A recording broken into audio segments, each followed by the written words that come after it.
once it starts. We are streaming on live. Yeah. Just give notification. Okay. So I'm going to hit go live.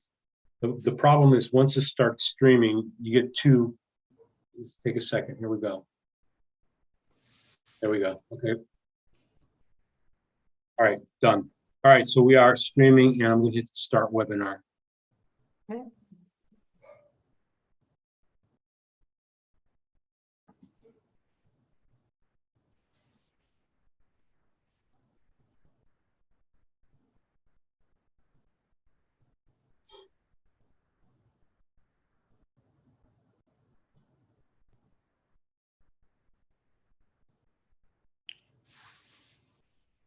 Hello, everybody. For those of you who are just joining us, welcome to tonight's workshop from SCORE. Give us a couple minutes and we will get started on the presentation. I just want to make sure everybody has an opportunity to join us and become part of the group. Thanks.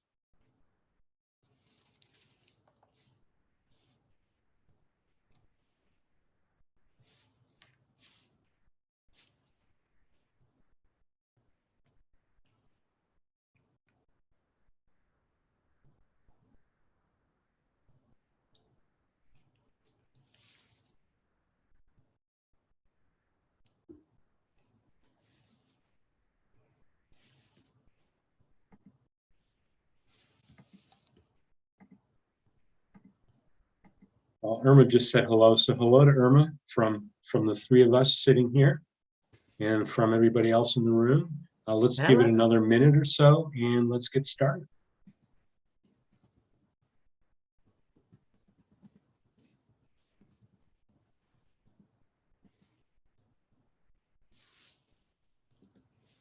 And Bob, I'd love for everybody to be able to use the chat. So, for those that are actually on with us on the webinar, can you enable that option? Yes, it's enabled, and I believe people are already chatting. All right, fantastic. Oh, yeah. Hello. Yes. Kelly in Australia. Wow. Hello, Kelly in Australia. And you were launching a business in the US. Well, welcome.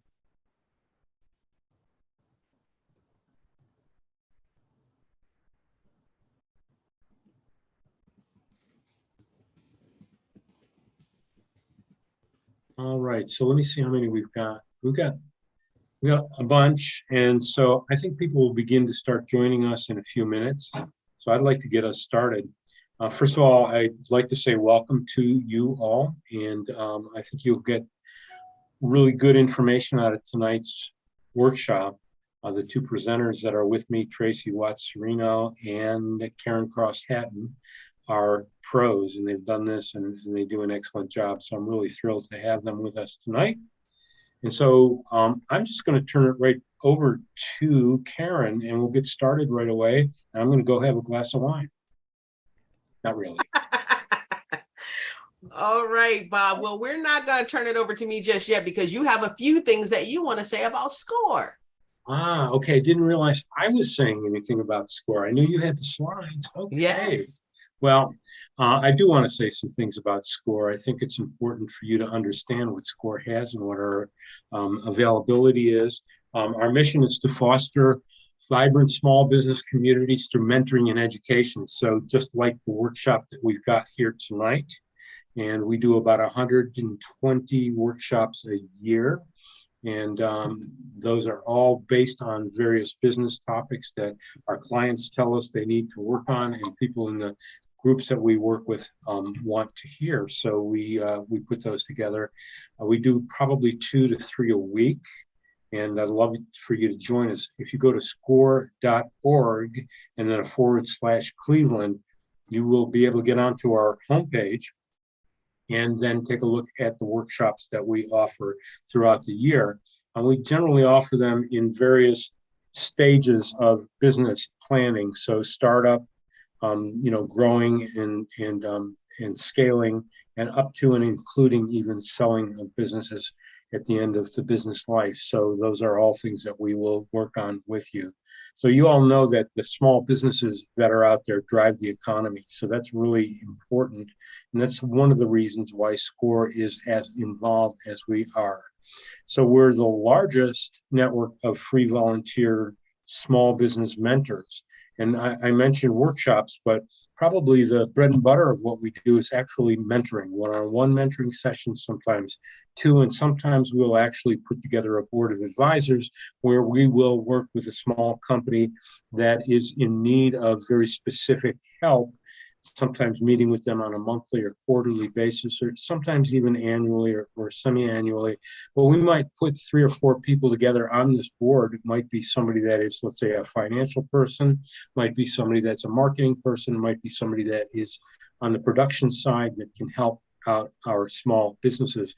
And we will meet with them and go through the various aspects of what goes on in their business and kind of give them the kind of help that they want and need to do that.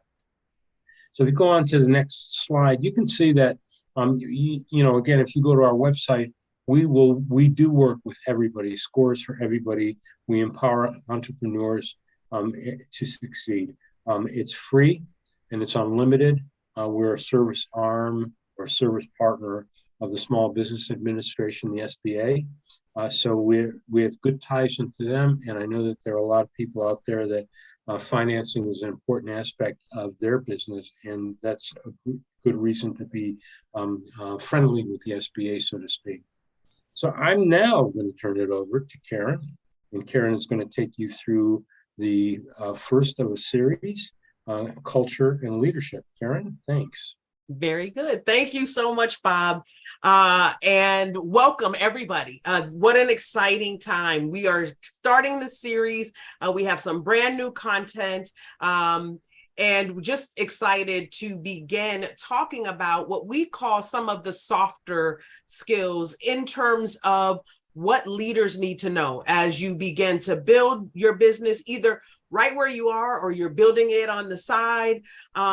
But we want to talk about those things that aren't talked about as much. There's a lot of training on funding and on structure and various other parts of the business, but some of the very foundational parts that are the softer pieces that we don't really think about as much are very rarely covered. So tonight we're going to start the series and we're going to start talking about culture and leadership. So this is what tonight's agenda looks like very loosely. We're going to have a discussion of culture. We're going to talk about leadership. We're going to put it all together and talk about culture and leadership as partners. And then we're going to talk about what next steps you may want to take as leaders right from where you are. So meeting tonight's facilitators, I am Karen Cross Hatton. I have been with SCORE since September, October of 2021. I am not currently a mentor because I do work full time, but I am a budding entrepreneur just like many of you. I am the owner and operator of Legacy Builders Coaching and Consulting. And I help small business leaders in terms of team building, in terms of culture and leadership building, and those sorts of things. And so this is kind of my jam. My wing woman co-host here is Tracy. And Tracy, you go ahead and tell everybody about yourself. Hello, Karen. Thanks so much for having me. I'm happy to be your wing woman anytime. I'm so excited to be a part of the SCORE workshop. I am just a facilitator like that. This is kind of what I do all the time. I am a 5-time international bestselling author. I have a podcast in the top 5% of podcasts called Beyond Common Business Secrets. So I am just a growth strategist. I'm one of those people that always sees the little pieces that you need in your business. And SCORE asked me to come in and help out with this workshop series because it's my passion. I think soft skills are money skills. And in business, we need cash revenue to stay alive. So I'm just here to, share my experience. I've failed a lot, so I have a lot of experience with what not to do. And that's what takes us over the hump to success and winning, right? Like that's what marathons are all about. So just happy to be here and support Karen today. Oh, Karen, you're muted, my love. I know, and my PowerPoint has gotten away from me already. So hold on to your seats, folks. This is going to be a long night. Okay. Thank you so much, Tracy. I appreciate you.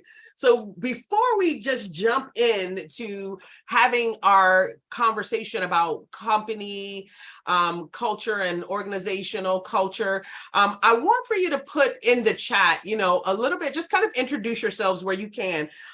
Your name, what the name of your business is or the company you work for, and what you kind of brought you to this series. What are you looking to get out of this session or the series in general, because we just want to have a little bit of an idea of who's in the room and what is needed so that we can make sure that as we go along in the series, or even just tonight, we can address as much as we can with your various concerns and kind of tailor make it for you just a bit.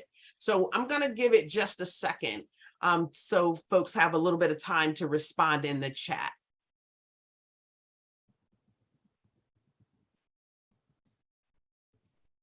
Oh, Zenobian. Hi, Zenobian. Oh, I know Zenobian. Very good. Glad that you could join us. Vahid, I hope I'm saying that correct, right? And you run a construction company? Very good. Very good.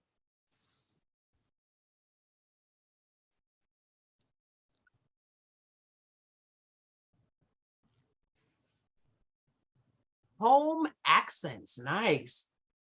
Design throw pillows, looking to wholesale them. Very nice. Okay. A variety of skills in the room. Okay. A dog park bar, and our staff currently needs a culture reset. Very good.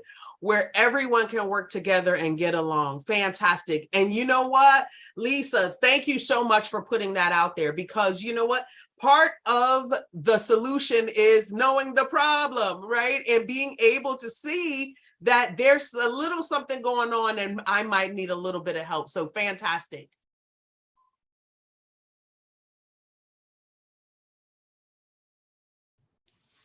All right, real estate and craft business. Oh, fantastic. So you have two businesses going on, Shaquita?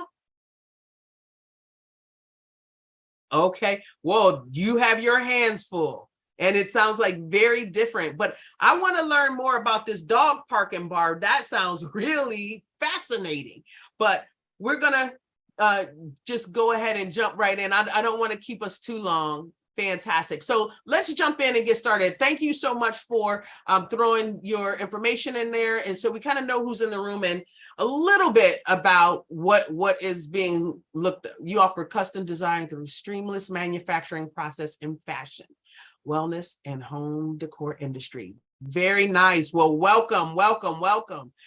I love that elevator speech. Fantastic. All right, we're going to jump in here. And, certainly as we move along, Tracy's going to be monitoring the chat. So if you have questions, please feel free to put them in the chat and she will stop me and let me know that we have folks that have something to say. So we're going to talk a little bit about company culture and what that really looks like, right? So a company culture is a set of attitudes, values, beliefs, goals, and other characteristics that a company or organization follows to create a gratifying working environment. Okay, so let's unpack that just a little bit. And I know we're just at the beginning, but we want to talk about that a little more, because I think that there's some key words there. A gratifying working environment. Tell me a little bit about what the culture of your company is in the chat, right now. How does it feel?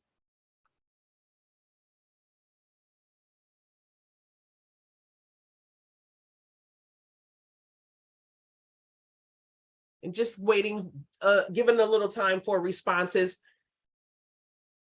because many of you are owners of your own company. What do you think the culture is as it stands today. And when you consider all these things, the attitudes, values, beliefs, goals, and the characteristics. Love doing astrology, but have trouble marketing. What is the current state of your? Yes, thank you, Tracy.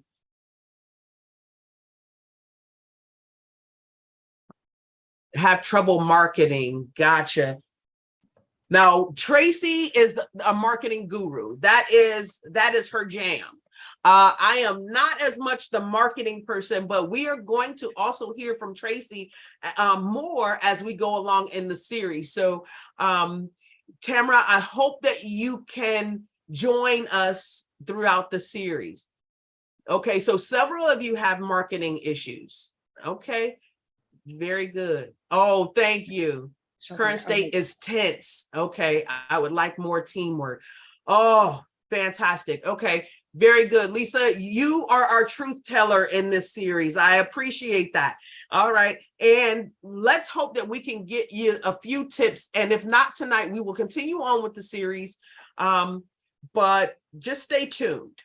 Okay, entrepreneur wearing different caps, but we do work based our core values, and yes, marketing is a challenge. Okay, fantastic. Well, you got some good folks here that can perhaps give you some help and direction on that. So let's move forward a little bit. So when we talk about organizational culture, we're talking about the organizational culture. It refers to, again, the company's mission, objectives, expectations, and values that guide its employees. So businesses with an organizational culture tend to be more successful than less structured companies because they actually have systems in place that promote employee performance, productivity, and engagement. And so clearly, having a strong company culture motivates everyone to do their best work. But let's also understand that when we're talking about the organizational culture, that is something that is established. Where do you think? Where do you think that culture and the feel and the objectives and expectations, where do you feel like those things are established? Leadership, absolutely. Yes. Yes, and the mission and vision driven with values, focusing on strategic planning and transformation. Absolutely. That is a phenomenal answer. And it starts with the founders. Absolutely. So culture, right, is dictated really by the leaders of the organization. And unfortunately, in a lot of organizations, it's top down. Right? So whatever the attitude or the culture is, it is determined by the leader, and that's how everybody else rolls, right? And so to some extent, if you find that you're having some difficulties in, kind of how everyone gets along, the first question that you have to ask yourself is, what do we need to do differently? You know what I mean? And we're going to get into talking about some problem solving things and how you can get employees to bring you some solutions in parts 3 and 4 of this series, led by Tracy. So I definitely want you to stay tuned. But again, as you can see in my little diagram here, the culture is right at the center of everything you do, right? So it's the structure, you have your processes, and you have your people. And there should be some alignment in all of that, right? Your people need to understand the structure of the organization. They need to understand the processes that are in place that enable them to do the work that they need to do and to meet the expectations that you have for them. In doing that, you definitely want to make sure that your processes and your structure are in alignment with what you say the mission of your organization is, with what those objectives are. And you want to make sure that that's clear across the board. And you want to make sure that your employees have a good understanding of how to get there, how to meet those expectations, how to move forward. And, there needs to be those checks and balances in place. But again, we're going to move on a little bit and get a little more in depth, right? So you may be thinking, why is company culture even important? Why are we even spending time talking about this, right? We're talking about this because here are 8 reasons why company culture is important. It increases employee engagement, right? It decreases, and this is a positive company culture, it can decrease turnover. It is steeped with a strong brand identity. So that means that people will understand and identify with your brand right away, right? Based on that culture, because it's not just about the employees and how you all feel, but it's about how you make the clients that you serve feel as well, right? You have elevated productivity. There is a transformational power in having a strong company culture. You have top performers that don't feel burned out, right? When you have a good company culture, they are the leaders in your organization and they help you to get that vision carried out, to carry out the mission, right? To keep everyone engaged.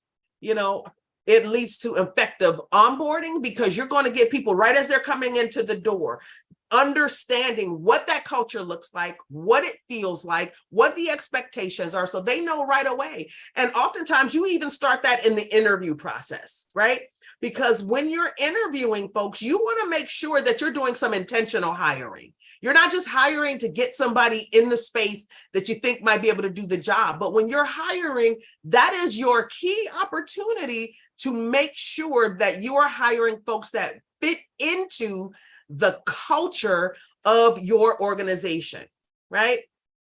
And then it also fosters a healthy team environment. So I'm going to stop right there for just a moment, and I'm going to ask Tracy if she has anything that she'd like to add, or anything that she'd like to say kind of about those 8 important reasons. Karen, I love this list so much. The thing is that if you don't set your culture, if you don't set it, someone else on your team will. So if it's your company and you are the leader, you need to set the culture. This cannot be outsourced, but culture will exist whether you set it or not. It can never be forgotten. Fantastic. And you are right on point, Tracy. That's right. Because people are natural leaders. There are some in your organization that are natural leaders and that people will follow. They will follow, and whatever they feel, and whether it is for the positive or the negative, as Tracy said, if you don't set that culture, that person will. And they will have, a team going forward, yay. Or they will have a team saying, this is not what we signed up for, and we're not going to do this. And, you'll have a whole nother thing on your hands. So yeah, that is very important to remember. Fantastic. All right, let's move forward one. Right? Yeah, subcultures. Someone just put in the chat. Exactly. You Absolutely. Subcultures. Yep. It's yes. important to lead the vision, right? Absolutely. And the thing about subcultures is that they're going to exist no matter what your company culture is.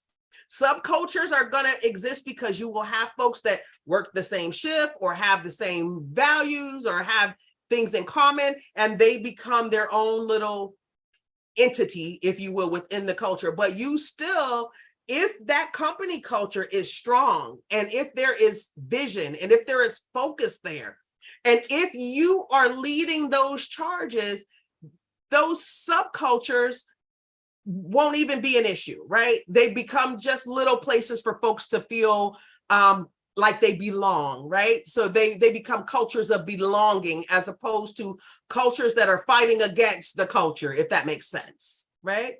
Yeah, it can be where the subcultures are another connection piece that leads to attracting a high value team. So, and these could be so exciting when the culture is strong and clear, just like you outlined.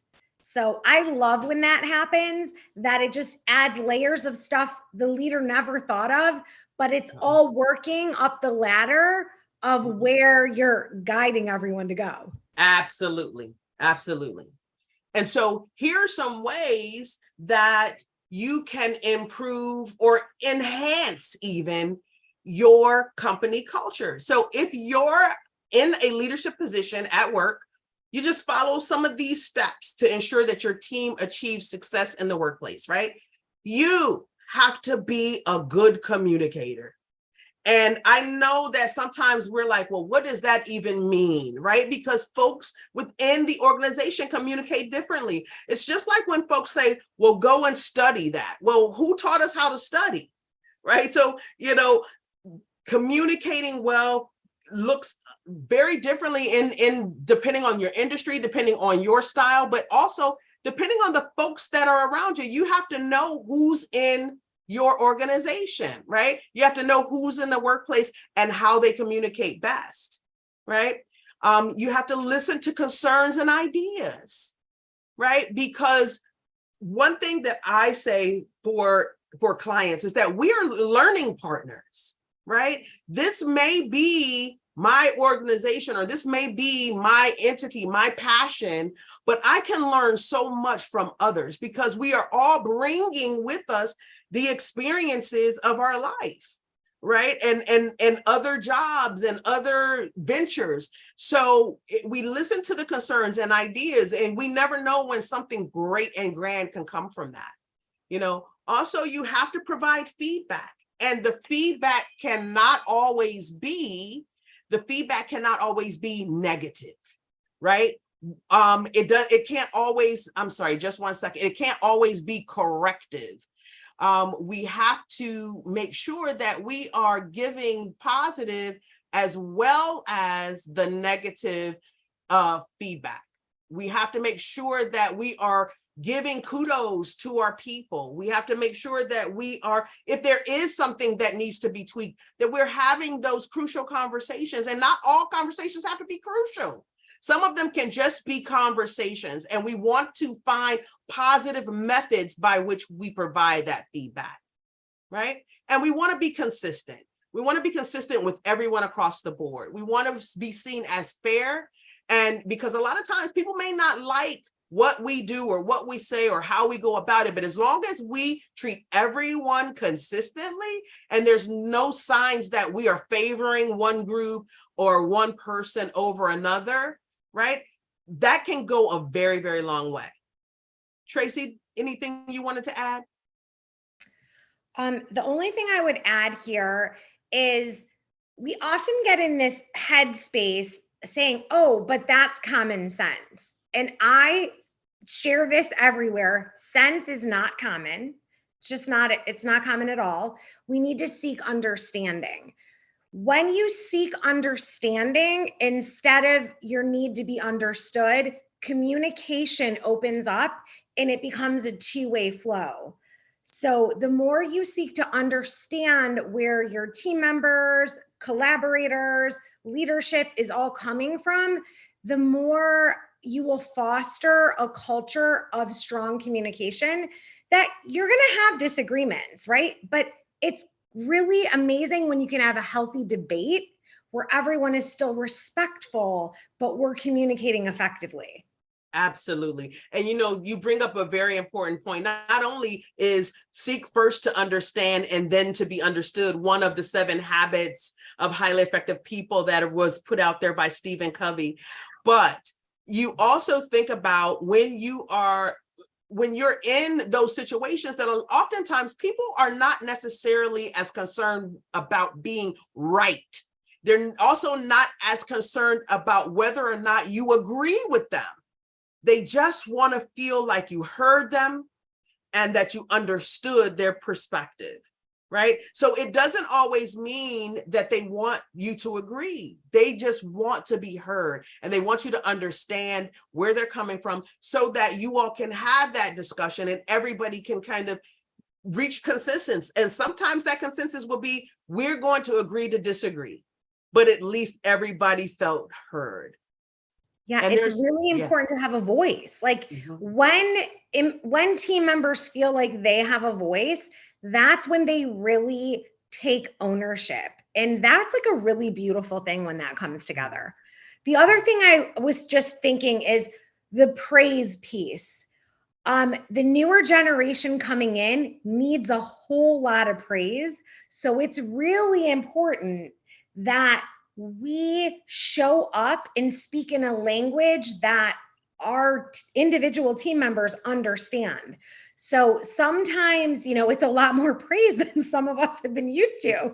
So you got to get a little uncomfortable. But I've never met anyone in the world that said, "Oh no, I'm too appreciated." So, right? Everybody enjoys it. We just don't often, give it. So it's just, you can always add a little more appreciation and praise. Absolutely. And Kelly put a great method in the chat when she talks about the sandwich method of giving feedback. And you are 100% on course, Kelly. And if you are not familiar with the sandwich method, it's about starting that conversation off with something positive, really identifying some things that person does very, very well, right? If you see some areas of opportunity or some areas where there could be, some tweaking, that kind of goes in the middle. And then you end that conversation again with lifting somebody up with, reaffirming the positives that you've already said, or adding on some new ones based on the conversation and how the flow of that is going. And, you sandwich that piece that maybe needs to be adjusted in the middle.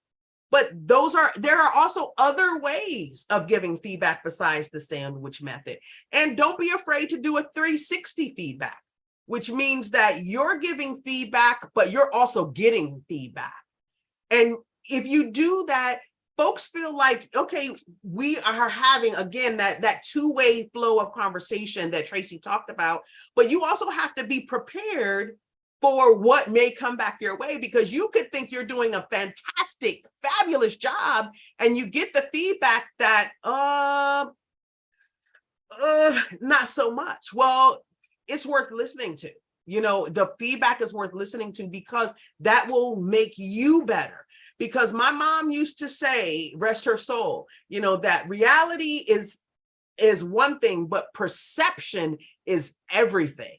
So regardless to whether or not that is your reality, whether you feel like I am not this way, I did not do that, the way that people perceive you becomes your reality in the end, because that is how they will treat you. People treat you like you show up. And so if you're wondering why folks are, not showing up in the best way, sometimes we have to do a self-check. And sometimes we have to seek out that feedback as well. Okay, so let's move along, shall we? Okay. So let's talk a little bit about leadership. There's a formula to this thing, right? Leadership, as defined here, leadership is the art of motivating a group of people to act towards achieving a common goal. In a business setting, this means that directing workers and colleagues with a strategy to meet the company's needs. I love that this says leadership is an art, because it is, right? And we are our own masterpieces, right? So we get to be ourselves, but we want to make sure that we're doing that in a way that can motivate a group of people. Because back to Tracy's earlier comment, if you don't, somebody else will. Somebody who has a real command of their leadership style and understands their influence, and particularly that sphere of influence that they exist in within your organization, right? Tracy, did you have comments? I have, one of my favorite leadership gurus is John C. Maxwell. And he said, he's the #1 leadership author on the planet. And he says all the time that great leaders are not born, they're like learned and created.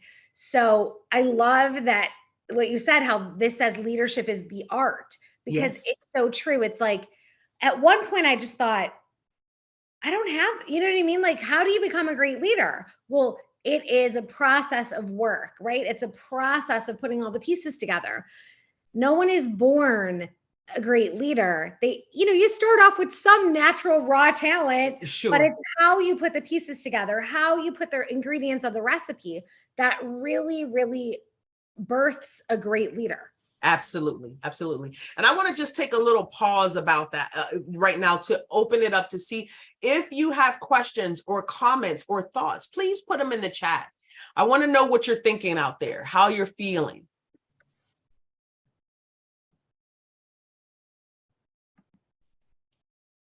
Because again, when we talk about leadership, and the thing of it is as you said, it's learning, but I want people to put whatever your comments, thoughts, questions in the chat. But while you're doing that, I'm just going to make this one comment, right? That leadership development is key. You have to be continually reading, working on your skills, right? You have to continually do things like this. Come and get some information for yourself. Know what's going on in your industry, right? Leadership can be a very personal journey. And you have to figure out who you want to be as a leadership, who you want to show up as a leader. You know what I mean? But you also have to make sure that you are in a place where your values, your skills, your leadership philosophy is alignment with your organizational and company culture, right? Because it's very difficult for you to lead in a space where you don't agree with the very core values and understanding of that company, right? And I say that, and this is kind of a out there example, but if I am a vegan, I am not going to take a job in a slaughterhouse, right? Like that's just not happening. But so many times we get into positions and jobs where there is not that alignment and there's that constant battle, right? So you have to align yourself and your thoughts and your thinking and your leadership style, for the folks that are in that culture, but also you got to be true to yourself as a leader about how much time should we allow for a leader to develop. Well, here's the thing. Leadership development is ongoing. It is a lifelong journey, right? Because who you are as a leader at 20 or 30 is very different than the leader you are with more experience and understanding and, what have you under your belt, right?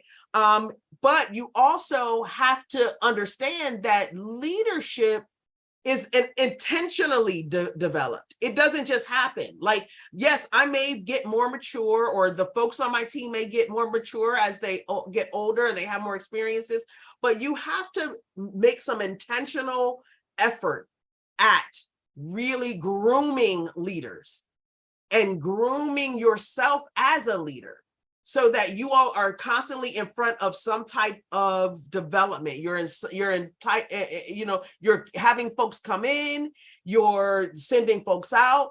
Yes, you have to just remember that, right? So the building of a leader never stops. You should always be working on honing your skills, and so should the people within your organization, right? So let's talk a little bit about the difference between leadership and management, right?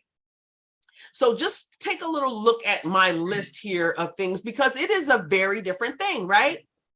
So leadership, it may or may not be a manager. Leadership, leaders must inspire followers. We said that, right?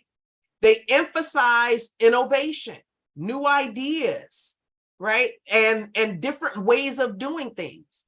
They may be unconcerned with preserving existing structures, right? Because how often do new leaders come into an organization and the folks that have been there say, well, we always did it this way, or we always did it that way, or this is well, sometimes the ways in which you've done things may have been very good and gotten some results, but oftentimes they become archaic, especially as technology continues to grow and move.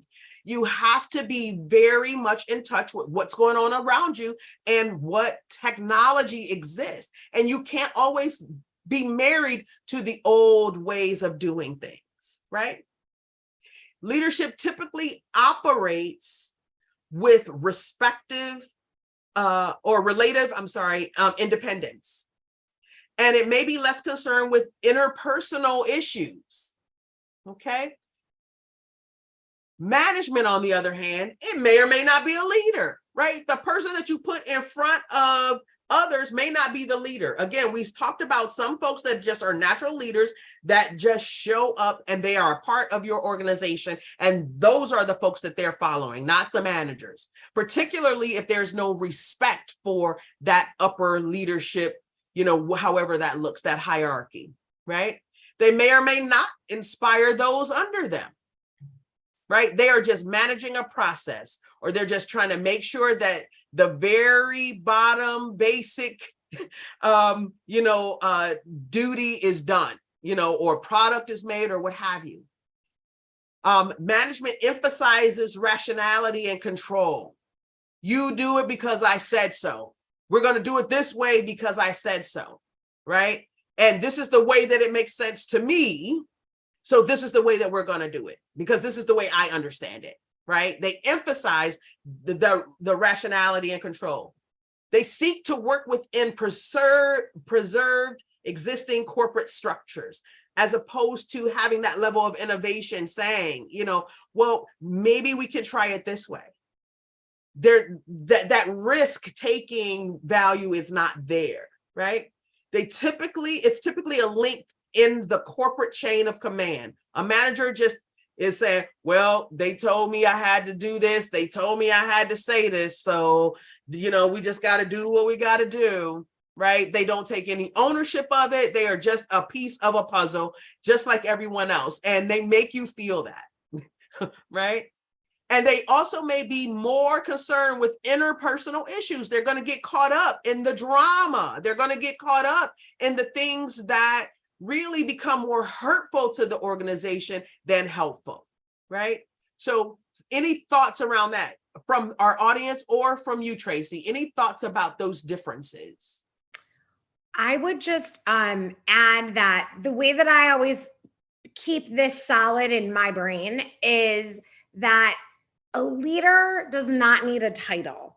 Anyone, it could be their first day starting out young in a company, they can become a leader. Management is you need managers, but management is to manage systems, processes. People really can't be managed. People can be inspired and empowered. So you kind of need both to come together. And oftentimes leaders will promote people that are leaders into management roles, and that is not congruent to what's going to grow the company to the next level. So be clear within your organization about the culture so that you're clear on some people are really good managers, that they're going to manage systems and processes that makes their heart sing. I love those people. It's just not me.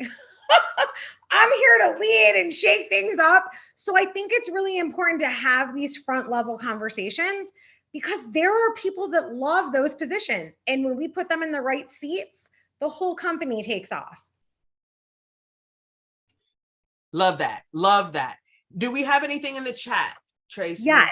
Okay. Kelly is talking about bullying and sexual harassment and things that come up with HR. Mm-hmm. So I think it's really important to touch on that from the leadership versus management piece. Okay. All right. And so, Kelly, you are right. Those are issues that exist within workplaces. And it is very important to have processes in place for how folks are supposed to do that. The thing of it is that our leaders and our managers within the organization need the training on how to properly do that, right? Because at the end of the day, those folks represent you, your company, your brand. And if they don't handle those types of situations in the right way, it can end up costing you money, right? So it is very, very important that they have the right training and that they are trained on how to have those conversations. that where they're not making folks feel like victims or, or liars or brushing it off and under the rug. And there are lots of trainings, and some of that, is what we talk about and what we do. And, there are also SCORE mentors available that have subject matter expert in human resources that can help you work through, walk through, talk through some of those things. And SCORE is free for you. So just putting that out there. Tracy, did you want to add something or add anything else from the chat? I just love that Kelly said in that whole thing that she wrote that the buck stops with me. It's true. Yes. So yes. as a leader, what you permit, you promote. That's right. You must always understand that you can't turn a blind eye if something's going on. So there's a really great book it's called Crucial Conversations by Yes. Susan Scott. That's such a good one to enter into the conversation of, hey, I invite you in. We're going to, because sometimes you are going to have conversations that people don't want to hear. But to me, that's the real nice. When you tell the truth about what is expected of someone at the front end of being hired, even if it's not what, going to make them love you out of the gate, they will respect you and appreciate that you showed up and gave them honest feedback from the very beginning out of the gate. And that is going to build like the bonds of a very trusting relationship. Mm-hmm. And that we can work with HR so that we're not creating more red tape or more like silos to jump through, right? Mm-hmm. Like we have to bring real conversations into everyday life so that we're all on the same page. Absolutely. Absolutely. And, along those lines, I once worked with a leader in higher education who said, and his name is Dr. John Roosh, right? You have to inspect what you expect, right? So that means that if you're a leader, you have to also be present. You have to show up. You have to show your face. And it doesn't mean that you have to bog yourself down in the day-to-day things that you've hired other people to do, but you need to have report outs. You need to show up. You need to be on the premises. You need to know what's going on within your organization. And it doesn't mean micromanage. It just means be present so that people feel like you're here, like you care, like they can come to you, right? And that's kind of a part of the game as well.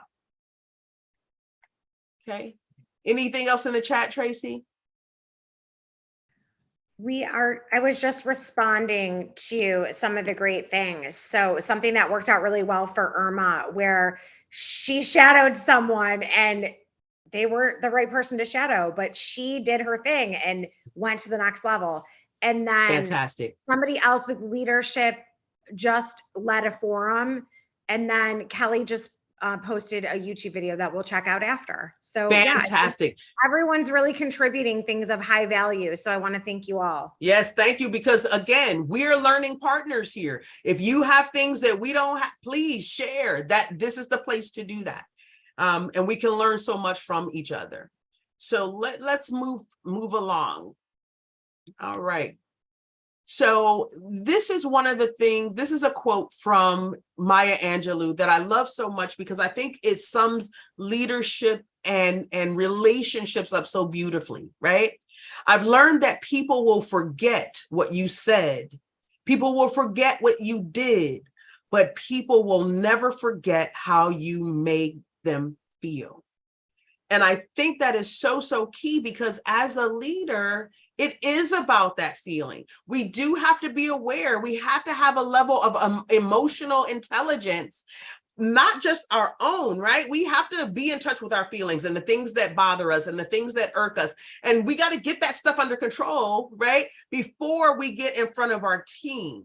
We have to find ways to be emotionally intelligent for ourselves so that we can then not only recognize it in others that are on our team, but also be able to address others and be able to have some compassion and empathy for others and what they're going through. Because again, it's about that building that foundation of trust. Because without trust, you don't know what's going on in your organization or what you can even rely on folks to do. You have to be able to trust them, and they have to be able to trust you, right? And, I want to go back a little bit to Lisa's question about leadership and how long do you give folks. This is some information that was in a 2023 Gallup study on leadership development. What it is and why it matters is what it comes from. And it says leadership training is critical to organizational success, right? It can play a key role in the performance of leaders and managers. Each leader's capacity for success in their role is the result of natural talent combined with, again, intentional development. Too often, organizations ignore or underinvest in the intentional development of leaders and managers. And that is an issue, right? Just because a person works for you that is really good and really productive and does what you need them to do, and they do it in a timely fashion, does not necessarily mean that that person has the interpersonal skills to lead within your organization. And just because it's your organization, your brainchild, your baby, does not mean that you are fit to be the leader in that organization either. And that is a harsh truth that many folks don't get. If you want to go in and you always want to be kind of the person walking down the hall, cranky and telling everyone, don't bring you any bad news, a quote from The Wiz, then you need somebody to balance that out, right? Or you need to hire someone that is capable of managing folks in an emotionally intelligent way. And you have to be honest with yourself, because you will be impacting your own bottom line if you try to be the leader that you are not in your organization. And it takes a lot to turn those reins over to someone, right? It takes a lot to come to that realization that maybe I'm not that person. But if you're not confrontational, if you don't want to address things as they come up, if you're not sure, or you kind of go overboard when you're addressing things, again, either you're going to go ahead and get that development, you're going to seek help on how to better have these conversations, how to better build your teams, or you need to get someone hired that can do those things for you. Tracy? I just 1000% agree with all of that. Because you have to know yourself. There's a certain level of awareness, and you have to put your own personal feelings on the shelf just the way that you expect members of your team to do.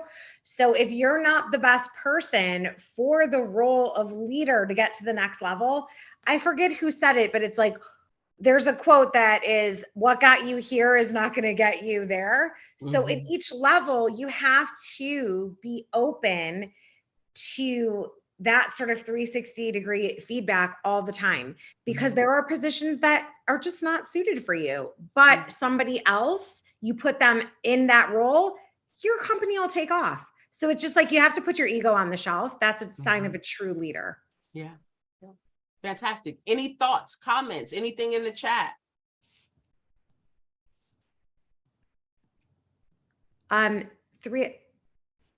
Visionary, not good at day-to-day CEO duties. Richard Branson always says CEO who can help do the job better than him. That's exactly it, right? That's right. Like, when you know yourself, that you hire. There's always, if you know that you want to just go off and create stuff, then by all means, hire those CEOs and build a brand as strong as Richard Branson. That's right. That's right. And you have to be willing to be self-reflective.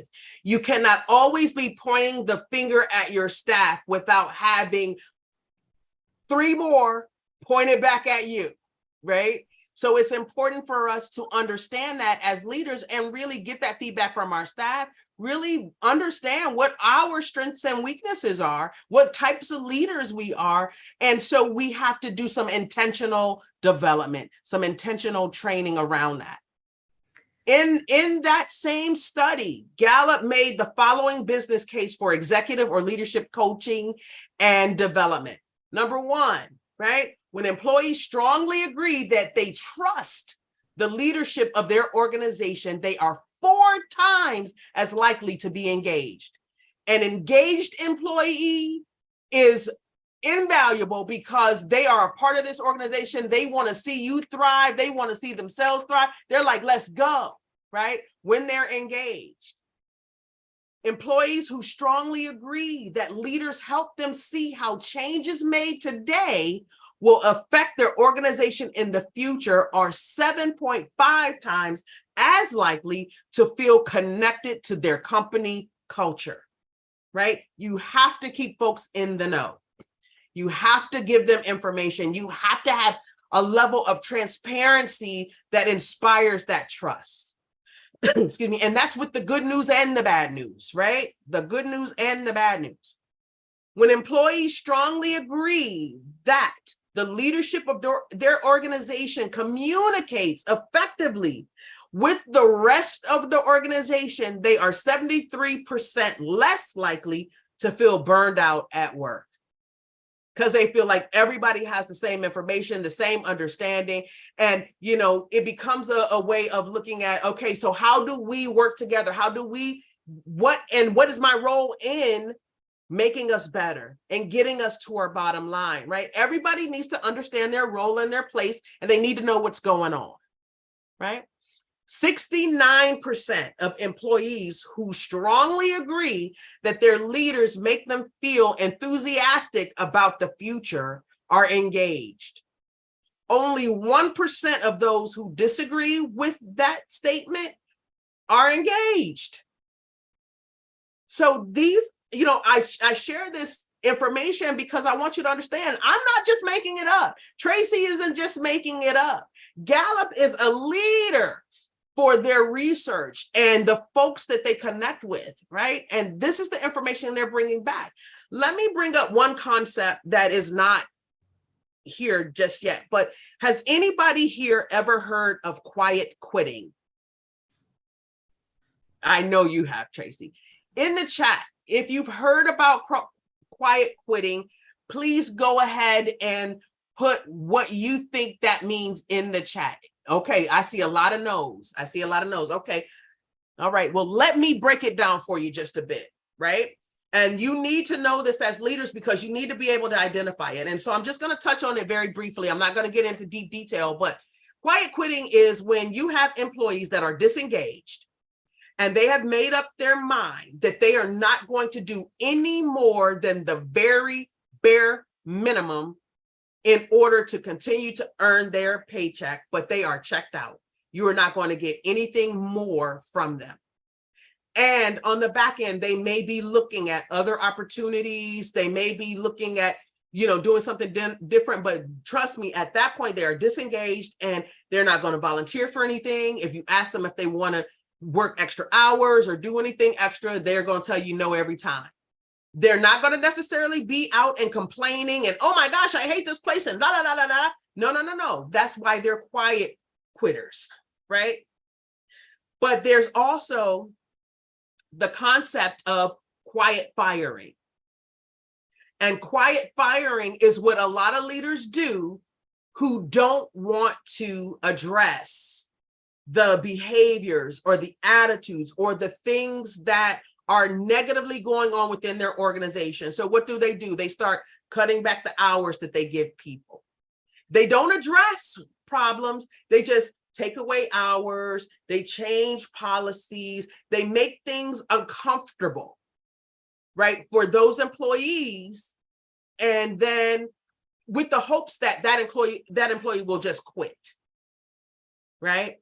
And both of those things are very dangerous to your organization. You invest a lot of time and money in training the people that are working for you. And so not having those conversations, not being in touch and in tune with your people, not knowing what's going on, not being able to recognize when A, you're quietly firing, or B, they're quietly quitting, is a major leadership stumbling block. Tracy. It's like the dishonest way to me, right? Like sometimes it is difficult to have heavy conversations. However, you always feel so much better after you get that over with, right? So the more honest both parties can be, because it's like all these marketing statistics about how much more value keeping an existing client is than chasing a new one. It's 10x for keeping an engaged employee, which is who you're marketing yourself to, right?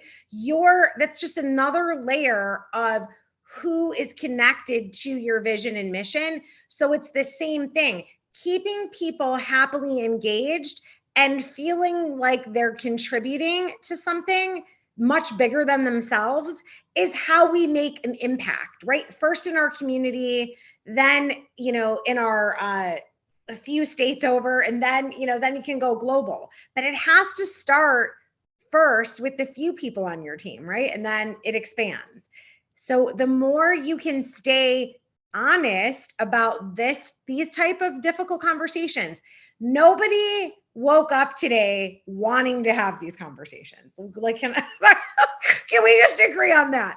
However, when we have them, it allows so much more space and creativity to happen, which is the point of business, right? It's to serve, not just to collect a paycheck, right?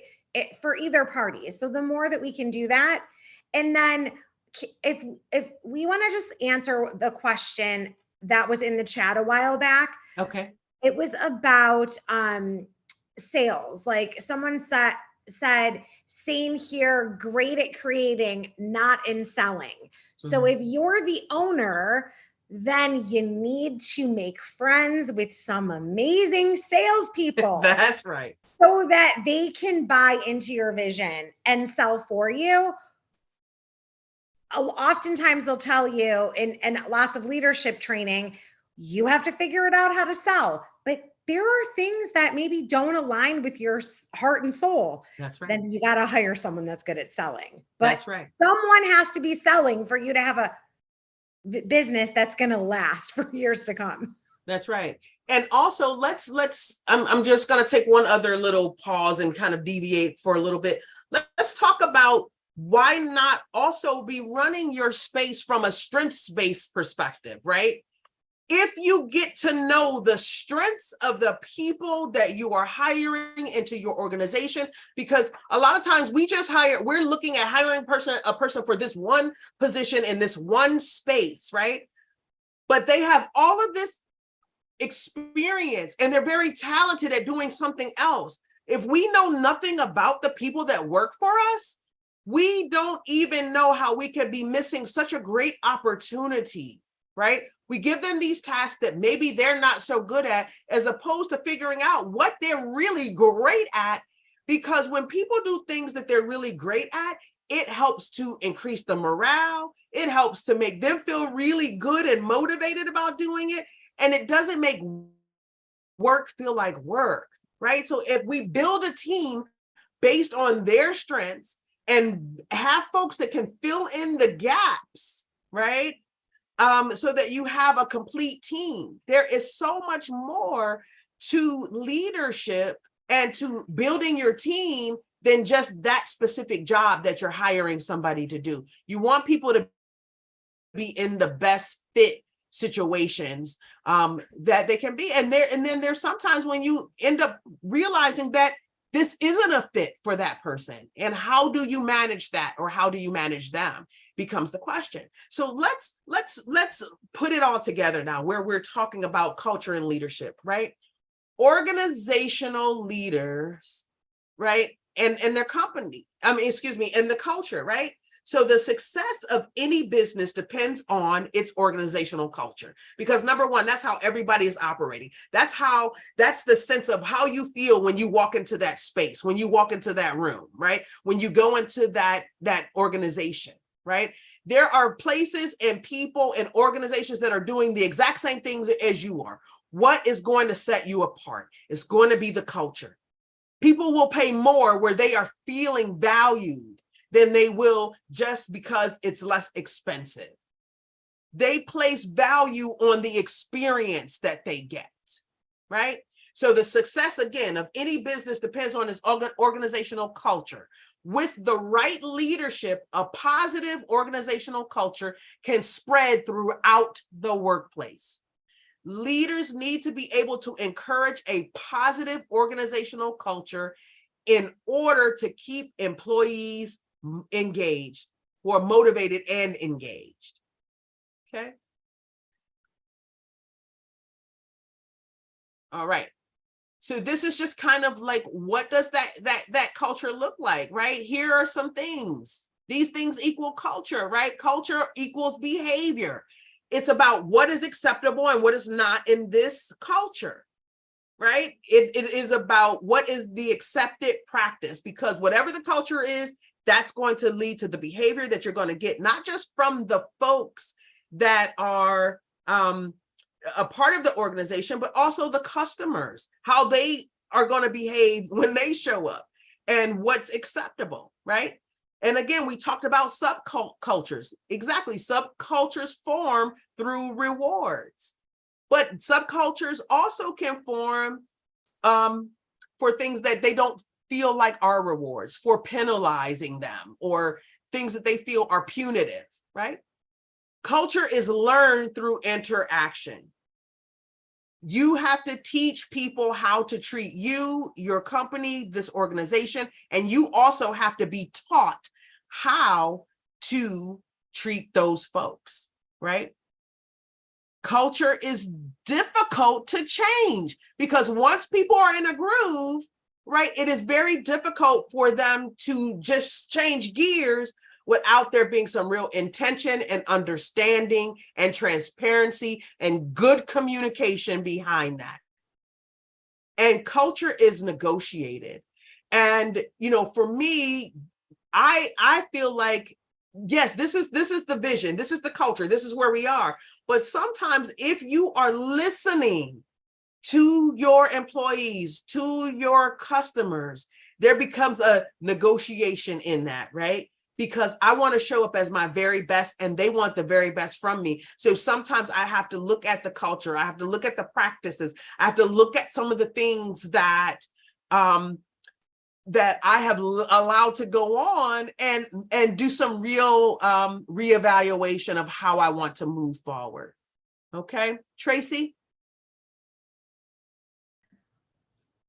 I love this photo so much about culture because it represents everything. And it's true, like culture is ever evolving. It's not static, right? So we can be adding to it or taking away.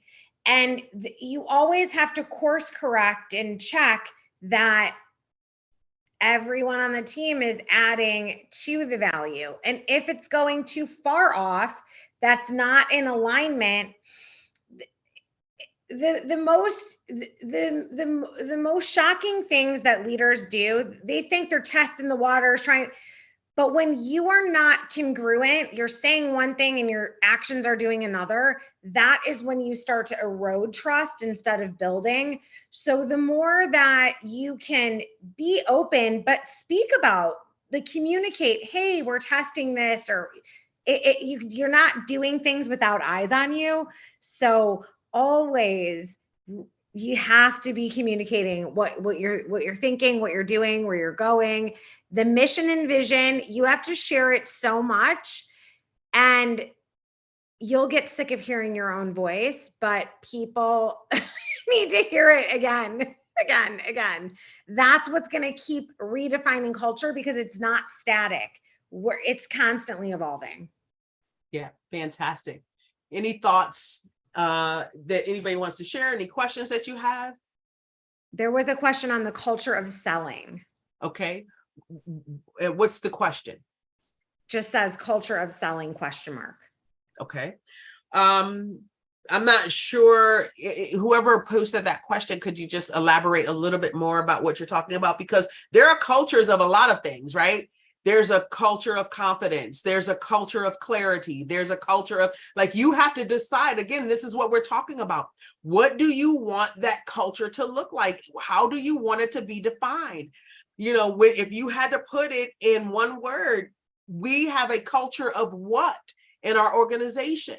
And if you can define that culture, then you start then making intentional decisions about things and the direction that you want that to go, right? So that your decisions are based on that culture, on that mission, on that vision. Did a clarifying question come through? Okay. Yeah, the clarifying was, how do we reach out to your existing customer to sell your new products? Well, we're not exactly touching on that right now. I'm not a sales guru. I think that there are a lot of techniques, but again, I would suggest maybe getting a mentor through SCORE who has the subject matter expertise in that selling. Because honestly, that's not my area of expertise. So I can't tell you about that. I don't know if you have something, Tracy, from your marketing experience. In the fourth workshop that we're doing in this series, we're going to touch on that part of your team being solution oriented, because when you are solving problems for your customers all the time, this is an easy segue. So we're going to open up a little conversation and dialogue around that. So I'm not sure. I don't know how to say your name, and I know I'm going to totally mess it up. So G2, like, however you say your name, please correct me. And I apologize that I'm not the best at names. So if you have any further questions specifically, reach out and definitely get a mentor at SCORE, because there are so many great mentors that are really, really focused on selling. Yeah. And we're going to touch on it from a solution oriented piece in our fourth workshop of the series. Fantastic. Okay. Thank you, Tracy. Absolutely. All right, let's keep going here. Again, here's some outcomes, right? Some outcomes when we talk about culture and what have you. So let me move this out of my way here. So when we talk about outcomes of supportive environments on individuals, and this is on the folks within your organization, this is for the customers and the clients that you serve, right? And as you can see, it is constantly in that cycle, right? So, you know, when you have a supportive environment, it creates a supportive culture and society. One's identity is affirmed by others or circumstances when surrounded by a conducive environment.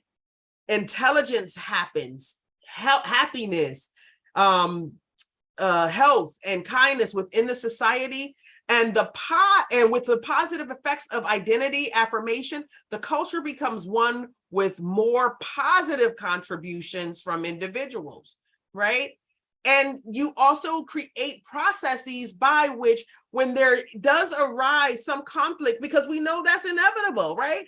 When there does arise some type of a conflict, or there is something that we're not agreeing on, or we don't agree on, you know, the direction of this or that, we can have productive conversations in which everyone can be heard and they still feel like they are being heard. It affirms their identity, their intelligence. They can, like I say, sometimes you just agree to disagree, but people want to be heard, right? So again, supportive environments really help to move your business forward. And so you have to think about, are you being supportive? And if so, how are you being supportive? And what are some other ways that you can be even more supportive, right? We're constantly looking at evolving that and changing that. And what are some other things that we can do? And if you don't know, ask your team.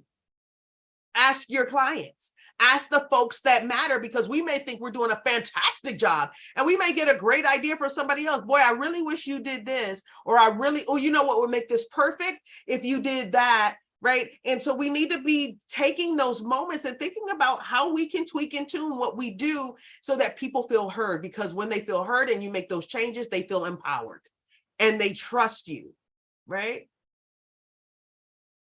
All right.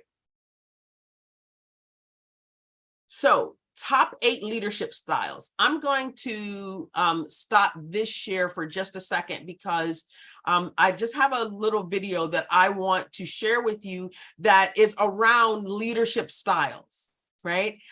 So give me just one moment and I'm going to get that up for us.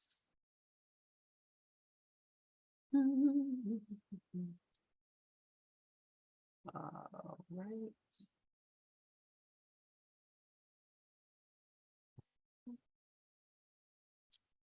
And I'm just going to share.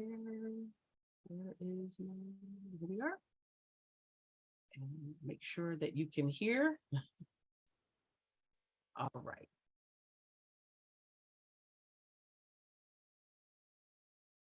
Okay, can everybody see Hi, everybody, that? and welcome.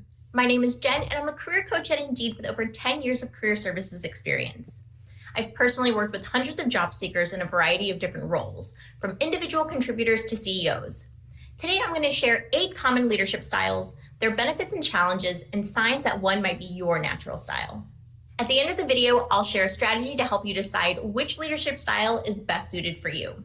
Different situations may have different needs, so it's important to know when a specific style might work best. Let's begin with our first common leadership style, coach. A coaching leader quickly recognizes the strengths, weaknesses, and motivations of others to help them improve.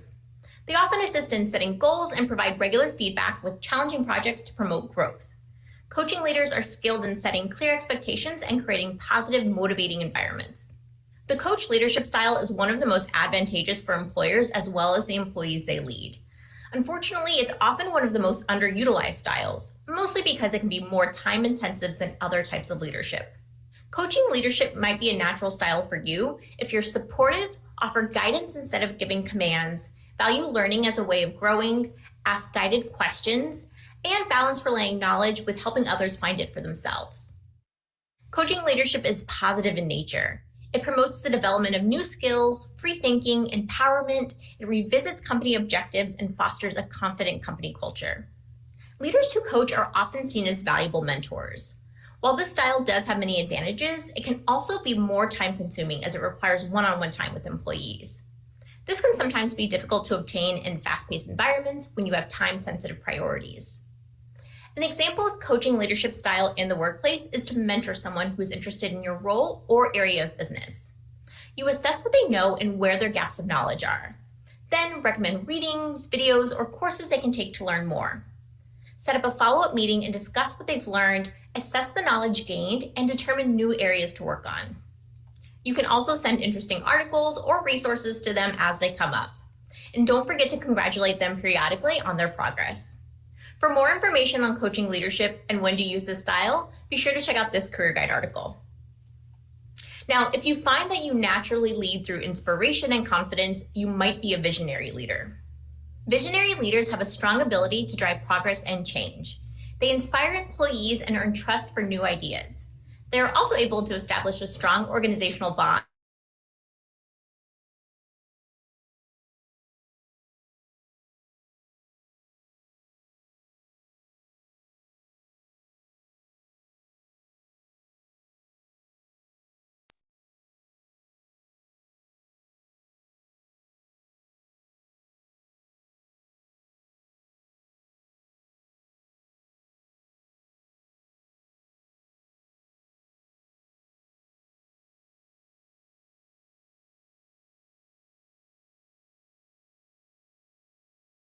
Did we freeze? It looks like it did freeze, and I don't have the ability to unfreeze. Okay, and I think we lost. Yes, we did. Oh, did we lose? We lost Karen. Okay. See, she'll, I'm sure, come back in.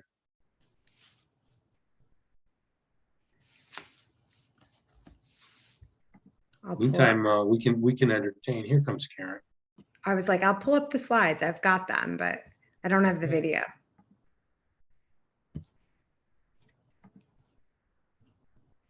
She's coming back on right now, isn't she? It looks like it gave me the boot. It's frozen. Yeah, so the video froze. Okay. Well, what we can do is we can send out a link to the video for folks, and we won't try to go back there because I don't want it to keep kicking us out. But we can certainly provide a link to the video so that folks can be able to get some sense. It's really a quick video. Yeah, we can definitely send it out with the materials that we send out after the workshop is finished. Yes. And I'll make sure you have that link, Bob. So I'm just going to go ahead and we'll get back to our presentation. And then it was just a way for folks to be able to give some consideration to what their leadership style was. I just don't, because of time, I don't want to risk us going back and doing that again, but we will send the link out. And Bob, there was a question about if the entire workshop would be, oh yeah, I got it. Tracy, you answered. Thank you so much. All right, so let me get back to our presentation. We'll also have a recording of this. So this recording will be available along with the slides. Yes. All right. Let me get us back to where we were. So then everyone will have to follow up with us next week. Watch that video and then tell us on next week's webinar what you think your style is, because it'll be really interesting to see what everyone rates themselves. Absolutely. Because that's where you start, right? That's where everything starts, is how do you see yourself, but also get some feedback as far as how do others see you, those folks within your organization, right? All right, let me turn my camera back on here. All right. So why is leadership, let's see here. All right, so leaders show employees how to embody the values that contribute to organizational culture. It is the duty of the leader to communicate the company's mission, goals, and core values. Leaders are responsible for defining, teaching, measuring, and rewarding the culture they want to foster. And this is very important because when we're talking about, like, if this is your business, you have to know what your goals are. You have to know what is the mission, what is the vision of your organization? Who are your clients? What are you ultimately trying to do? And you have to be able to communicate that so that everybody within your organization knows that and understands it, right?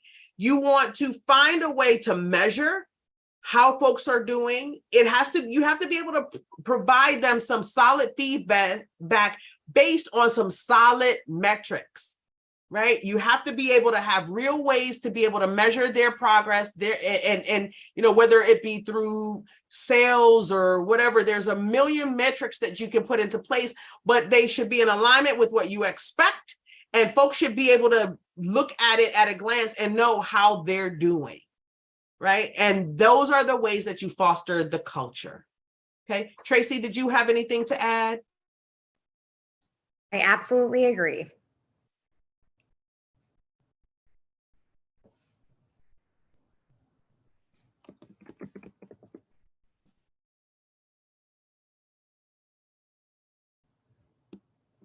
Sorry, I was trying to get myself off mute. I'm here. Okay. So how leadership affects organizational culture. Basically, managers can teach organizational culture through social interactions, how they interact with other folks. Through their own actions, leaders show employees what behavior is accepted and encouraged. And so here are 7 ways that leadership affects organizational culture. It defines and teaches the core values.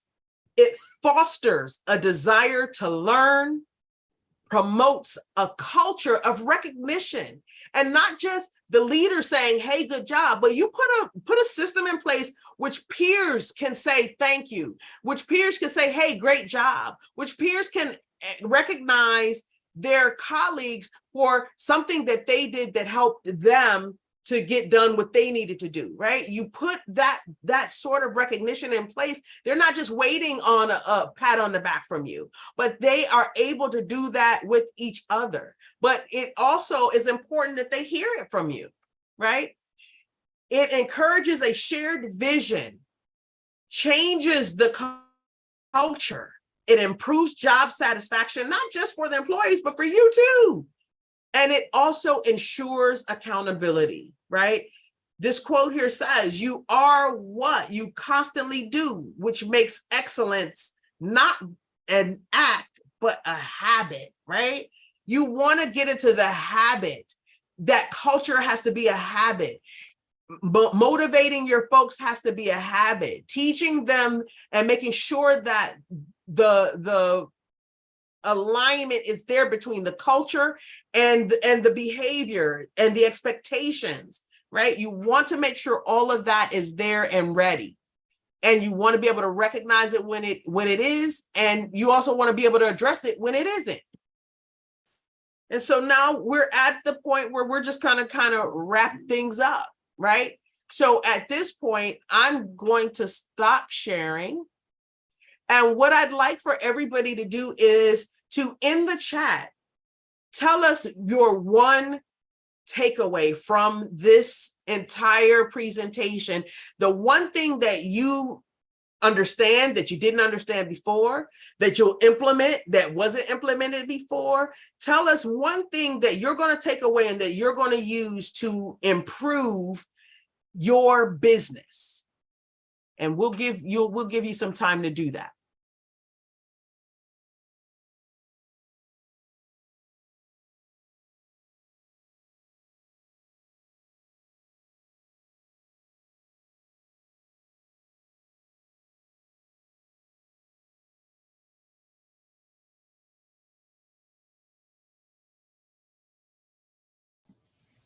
I'm going to share something that I absolutely loved and learned, if that's okay, while everyone's in the chat. I would love for you to do that. I loved what you quoted. I think it was your grandmother. Reality is one thing, perception is everything. Yeah. That is very memorable. And that is so true in all areas of business, family life, community. So that I'm writing that down. I love it. Okay. Yeah, that was my mom. My mom used to say that all the time. Yeah, oh, my mom. I love it. Yep, so, she used to say that all the time. And at the time she gave me that tidbit, I didn't understand it, not fully, right? But as I began to grow and work on myself as a leader, I overstood it. You know what I mean? Yeah. All right. Shared vision is pivotal to leadership. Right. Seriously, I can't name one. It's everything. Oh, how sweet, Kelly. I'm going to use the slides to create my company culture. Okay. And that's fine. But it's also more than about the slides, right? When you're talking about creating that company culture, you have to take a little deeper dive. This is just a grand overview to help you kind of understand what we mean when we say culture, but you have to definitely do more than take the slides. You have to define what the culture is that you want to see within your organization. And then you have to figure out what are the things that need to be in place in order for that culture to show up that way. And what do you need to do to help get that message out to the people? And so that people walking in can understand it, right? This is a work. You can't change culture overnight. You can't create culture overnight. It is intentional work, and you may want to get some additional support. You may want to look at getting some type of a coach. You may want to look at getting a mentor, and there's nothing wrong with getting a SCORE mentor, but then also seeking help, some specific help also outside of SCORE, where you may be able to use all of that information and all of those skills, right? Sometimes that's the option as well. What else do we have in the chat? Tracy. Let's see. Irma said that she's going to seek to improve her people skills. And Okay.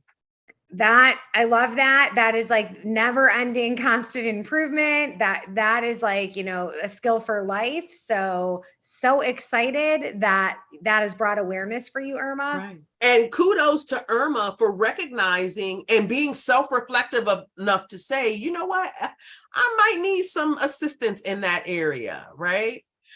So kudos to you for that, Irma. I really do applaud you for that, right? And then Philomena talked about shared vision is pivotal to leadership. Kelly. I think that's so exciting because like really sharing your vision and really having, like Bob just put, transparency is going to be amazing as you grow. And Kelly, thank you for saying that there were so many things as your takeaway. It'll be really exciting to hear when you share this with your team as you're building it out, how that culture is set with your new business. So that's really exciting. That's right. And then Lisa talked about communication. Absolutely. Amen to that. That's like, right. We're all working on that forever. Absolutely. So very good. Thank you all for sharing those. You know, additionally, let me just also say to you that this is just the first night of the series. Next week, we will be talking about understanding your why. And that will help maybe give you all some more insight into some of the things that we were talking about, right? Because that is going to build on this a little bit. It's a standalone. So if you know, but it does definitely still builds on some of those ideas and understanding your why. Yes. Good old Simon Sinek. Absolutely. Right. But for you, not just for you personally, but for your business, for your organization. And you know, I'll tell you, it's not even just Simon Sinek, but also Sean Covey. He created a course for college students, right? And he put forth a formula for what makes exceptionally or highly exceptional college students. And it's based on the 7 principles of highly effective people that his dad established right from the beginning, but he'd adapted it. And one of the parts of that formula is having a compelling why, right? Now, that may sound like, well, what's the difference? Well, there's a difference in having a why and having a compelling why.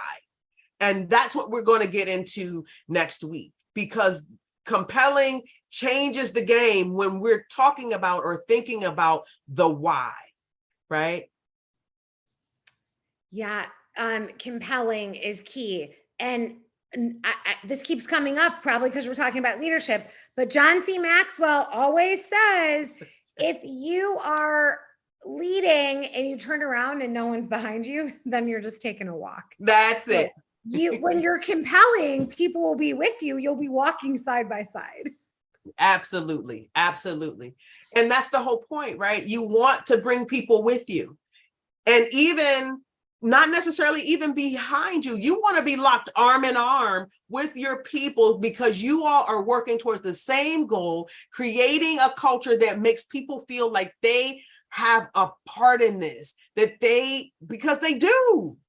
Without many of them, you couldn't have the same level of success, right? Because they're bringing their effort, their energy, their word of mouth, their sphere of influence. The people that can be influenced by you, or by them, also can become your customers and your clients. So all of it matters. And so how we show up for folks, matters. So this session is scheduled to end at 9. We're good here at 8:30. At this point, I just want to open it up for any questions that you may have. If not, we won't hold you. We're not going to just hang around for the sake of hanging around, but we definitely wanted to leave time for you to be able to ask questions. And so please, in the chat, if you have anything. If not, we'll just hang out here for a bit and be able to answer some questions for you.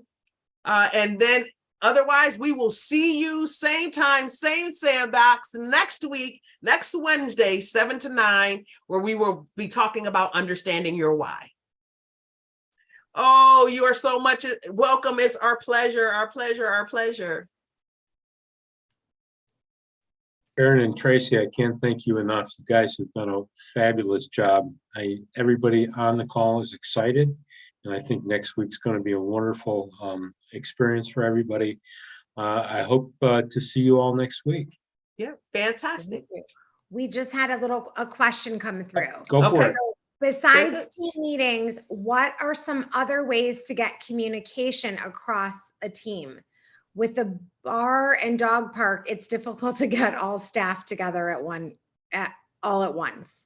Right. So that's some time where you have to be creative, right? You have to be creative, and you also have to be willing to sometimes dedicate, even if it's once a quarter, right? You dedicate maybe a half day and call it staff development, right? In which you have not just a place to give a bunch of information, but have some fun, interactive team building things to do. You have to be willing to give up just a little bit of time where everybody's invited, everybody's, going to get paid, but you have to create those opportunities for folks to come together, because that's how you foster that team development. There are other ways also, that you can do that. And I'm going to open it up to anybody that's on the call. What are some ways in which you create communication with your team members? Let's hear from everybody. So, Lisa, I would ask you, how many people are on your team? Are they all over? Because sometimes playing with fun socials, like the dog thing is so fun to me. It sounds fun. Maybe you do something where all the team members post in a private Facebook group, like some kind of, hey, this is what Fido did today. This is what Rover did. And it's just starting the conversation of what the day in the life of each team member. That's like a fun way to start communication and then build from there. Maybe it's like, I always say that my real job was herding cats. I didn't know. I didn't sign up to be a cat herder. But when you're managing creative people, it's just right. So sometimes like the whole thing with dogs, like it could be really funny to do some fun communication. Like you can talk about people's different leadership styles as compared to the dog. I mean, you guys can have a lot of fun with your team that way. Right. So that's what I would just say off the cuff. Yeah. Yeah, that sounds fun. And I would also say, never underestimate the value of just asking your team. Just asking your team, how do you all think would be some good, or what are some good ways that you feel we can improve our communication? What are some ideas that you would like to see? I like to do with my teams that I manage, I do a keep, start, stop, right? What are some things we should keep doing? What are some things that I should stop doing, or we should stop doing collectively? And what are some things you think we should start doing? Right? That you can put that out to anyone, and then or have one-on-ones with those team members as they come in to talk about that. Let's have a conversation. Maybe it's a 15-minute conversation, right? Or maybe it's a half an hour that I devote to whoever's on staff. Like, let's just have that conversation, right? Or you have extra staff that day, or one extra person that can kind of fill in to have some real conversations. Or you can do it in an email, or you can do it in a box. You can do it, right? Like establish an intranet of some sort. There are lots of ways that you can do that, but I would always say, start by asking your team, because they know what you need even better than any of us would know. And we can give you a million ideas, but they might still not fit in the culture of your organization, and your folks in the organization might not find them as helpful. They'll be like, where did you get this idea from, Lisa? So there's no harm in asking them and going from there and getting some help to kind of build those things out, right? Then you give your employees the opportunity to share their thoughts and help you build something together that they will have more buy-in to. So I'm going to read the question from Kelly. She Sure. said, from your experience, what are some of the things that American employees actually like and seek in a positive company culture? Well, to be honest, in my experience, it differs, because people always think that it's money, and it's not. You have to know your team members enough to find out what motivates them. Some folks have very intrinsic motivation, like they don't need anything. I'm just so happy that I was able to contribute to the team. Others are motivated in different ways. There is no cookie cutter answer because people are motivated differently, right? Some want more time. An extra day off with pay would be fantastic, or just an extra day off. Sometimes they don't even care about the pay, right? Some I used to manage in call centers. When I would do monitoring, I used to do it pen and paper, and I would put a sticker on those that really did fantastic, right? You would not believe how stickers motivated people, and they were so excited and very upset when I ran out of them. All motivation doesn't have to be these great grand gestures, right? You can ask people, get to know them, what they're motivated by, what do they like, get little trinkets or have theme days where they have input, you know what I mean? And they can share something that they love. What are some things they do outside of work? Those are just a lot of very different things, right?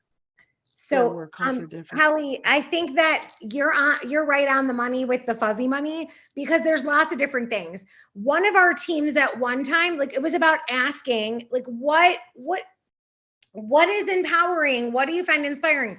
We would do where if everybody was on time, didn't call off, they took vacation days, but no call offs, on time, you would get a bonus day where we would pay you, but you would go to a charitable organization and do a give back day. I never would have come up with that on my own, right? Like, it was from asking. So I think that there's probably a lot more similarities between the US and Australia, but no matter where your business is, asking the team you put together, and it's going to change too, because especially if you have a lot of women on your team. Women start out like at different age groups having different needs and things based on when they start having families and things going on. So it's not even just asking once, it's asking all the time. That's right. That's right. That's right. Any other questions or comments? Bob, do you have anything you'd like to lend to the discussion? Any thoughts?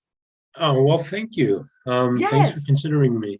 I've worked with teams. I have managed the SCORE team for a long, long time.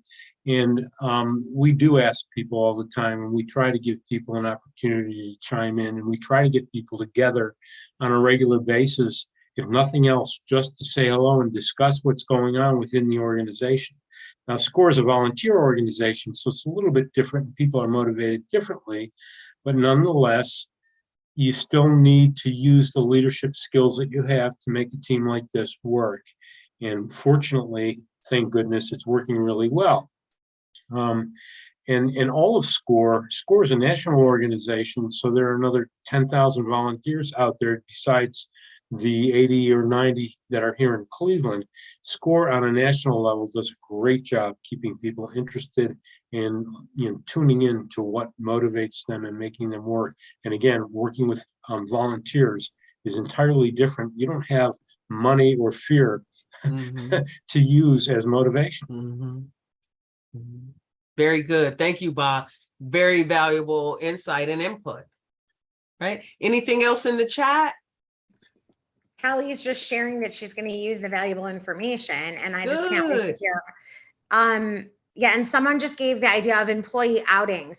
There's something about breaking bread with people that you get to know them better. I think it's important to set a culture that way. And you know what? And it doesn't have to, like, you can always, if you're in a position to cater an event for them, that's fantastic. If you're in a position where things are a little more lean, or you're not able to just do that, you can have everybody bring something in a picnic basket, and you can meet in a park. You reserve the park, or you reserve the space, or however you go about it where you live, you know what I mean? And just meet there, and everybody come and bring their favorite something to share, right? And it just creates that culture, right? And it creates an opportunity for everybody to feel like they belong, right? And that they are also adding value to the team. People they don't mind contributing. Some people you will find are fantastic cooks or bakers or whatever the case may be, and they want to share, you know? Yes, Kelly, please keep us posted, ma'am. Keep us posted. All right, fantastic. So Bob is going to make sure that everyone that is registered for this webinar through SCORE gets a copy of the PowerPoint, the link to the video, and our contact information as well if you want to follow up. And he's going to make sure that you also have a way to be able to get in touch with a SCORE volunteer or mentor as well. How do I do that, i.e. contact? Are we talking specifically for SCORE Mentor? I did put it in the chat earlier on, but that said, score.org/Cleveland, and there's a tab for finding a mentor. Oh, it's pretty easy. Yeah. Yeah, she wants to know how does she keep us posted? Email us. Yeah. Email us, definitely. And join us next week. And let us know how you're starting and how we can help support. Mm-hmm. Just if I could, just a quick thing. SCORE will be doing a networking event for our clients, and that is going to come up in September 12th. The advertising and marketing for that will start shortly, and anybody that's on our list, and I assume you all are if you're here, will get announcements for that. So look forward to seeing you there. I think we'll have about 200. We'll be serving some food that night. It's like from 5 till 7. We will also have tables for people that have either products or services that they want to talk about, that they can actually, work with people that are in the room. So, nice. And before that, we will be having workshops on how to work networking events, and both during and prior and after. Nice. That's exciting. I was just going to ask if it's in person, and it is. So that's wonderful. It is in person. I'm excited about that. Yep. Very good. Kelly wants to know if you can make it online as well. It may have to be a separate online networking event. Yeah, and the workshops that we do will be online. Mm-hmm. And we're actually doing 2. One is how to prepare, and the other one is, how to do your best pitch. Mm-hmm. So, yeah, and have we done any online networking events, Bob? Have not. Okay. Yeah, it's something, I'd like to do it as roundtables where you get, few people in the room and actually have the ability to exchange conversations, a little bit kind of like what we did tonight, but mm-hmm. even more so, where people are actually participating as if in a meeting. Okay. I think they're really helpful to get business owners to speak their message, right? Mm-hmm. Like, I think it's really helpful to do some virtual networking mm-hmm. events. That'd be really fun. Right. And the beautiful thing about SCORE is that you have some people and volunteers and folks that would jump right on that. And, they have some experience in facilitating that. And so thank you so much for the suggestion, Kelly. It's something that we'll take back under advisement. And Bob, he is the man with the plan. He knows the right people to get in touch with to try to see how we can make that happen. Excellent. Great. Anything else before we take off for the night? Like we're there. All right. Fantastic. Good. Thank you, everybody. All right. Thank you for joining us. We hope to see you next week. Same time, same sandbox.